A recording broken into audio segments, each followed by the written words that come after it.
امام حسین علیه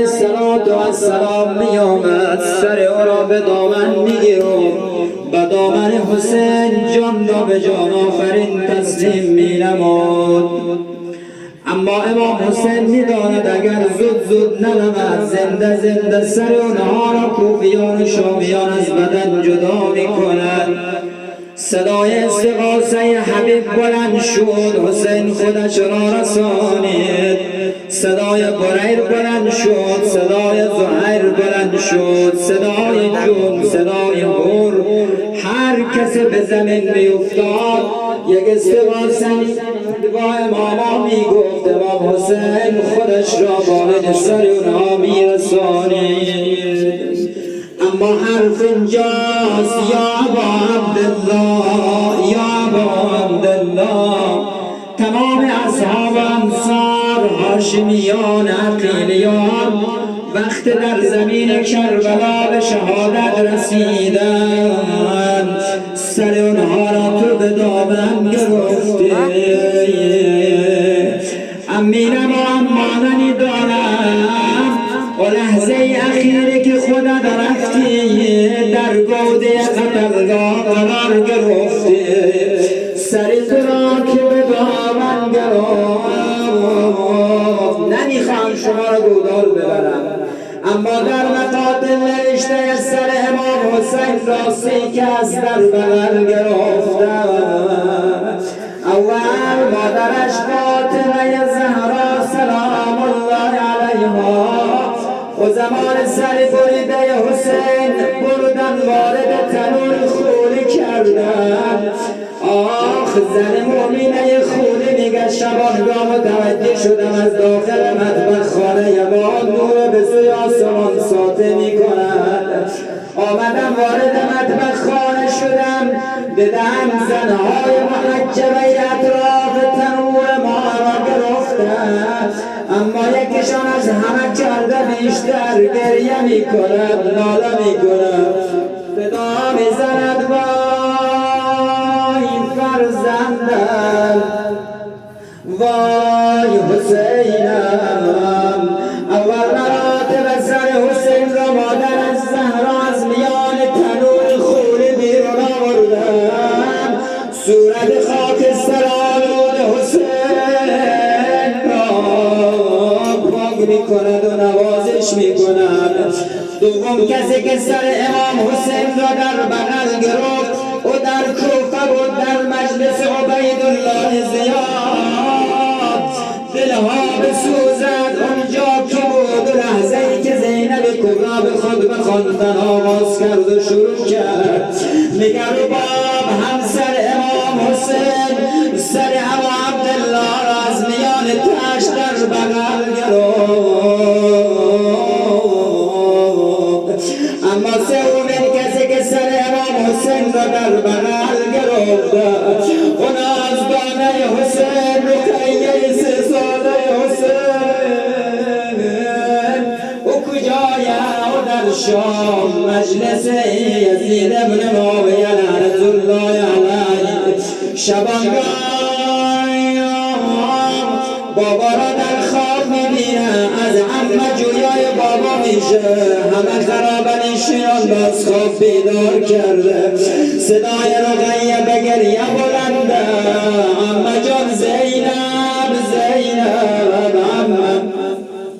همین لحظه بابایم حسین را در خواب دیدم که مرا در آغوش گرفته بود. عمه خبر به یزید رسید، یزید فرمود و کودک است و طفل است نمیفهمد زنده و مرده را، سر حسین را ببرید در جلوش بگذارید شاید آرام شود. سر امام را میان طبق گذاشتن آوردن در پیش رقیه دینه شب صدا زد عمه جان زینب من که تعام و غذا نخواسته بودم. بعد بود عمه خوب است غذام خوب است، اما ای را ذخیره میکنم برای بابایم حسین، بخاطر اینکه لحظه اخیر وقت بابایم را دیدم هم توش نبودم گرستم دلها بسوزد به آنن یا رقیه یا رقیه بعد مقابل نوشته کردن اگر نه رقیه سر طبق را باز کرد سر بریده بابا را در بغل گرفت دیده شب شروع کرد به نوازش کردن هی موهای بابا را نوازش میکنه موهای سخته بابا را نوازش میکنه باز میکنه آخ دستهای کوچک را بود به زخم پیشانی بابایش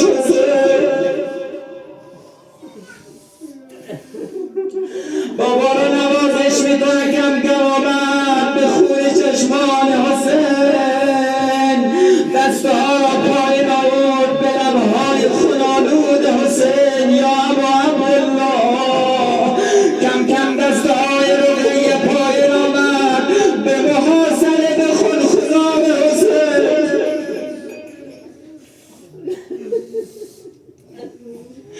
یا ابا عبدالله یه دختر چقدر نازداره محاصره بابا را نوازش بده کم کم آمد یا الله امام زمان معذرت میکنم یک وقت دینه شب رقیه دستهای کوچک را به حلقه بریده صدا زد یا حسین بابا من الذی قطع وریدو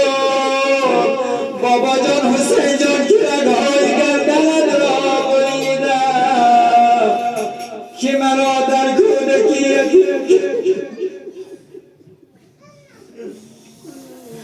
اما بیا گم شده پیدا شده اما بیا گم شده پیدا شده خاک خرابه زنورش روشن شده الله على القوم الظالمين وسيعلم الذين ظلموا أي منقلب ينقلبون اللهم إنا نسألك وندعوك باسمك العظيم الأعظم العز الأجل الأكرم العابد بالحسن يا الله يا الله يا الله يا الله يا حامد بحق محمد يا غالي بحق علي يا فاطر بحق فاطمة يا محسن بحق الحسن يا قديم الإحسان بحق الحسين ذرية الحسين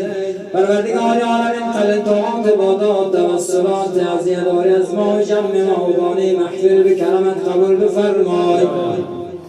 اموات گذشتگان جمع اموات گذشتگان صاحب محفل ببخش و بیامرز زندهایشان در پناه و اسمت امام زمانت حفظ و مسلم بگردان پروردگار روی شهدای کربلا از ما و جمع ما شاد و راضی بگردان در دنیا و آخر شفاعت اونها بهره‌مند بفرما رحمت تفضل عنایت و قبولی خلد نصیب ما بفرما ختم قرآن از ما از بانیش بکرمت قبول بفرما خیرات و برکات نازل فرما امراض آفات بلیات بدبختی ها دور و دست بگردان پروردگار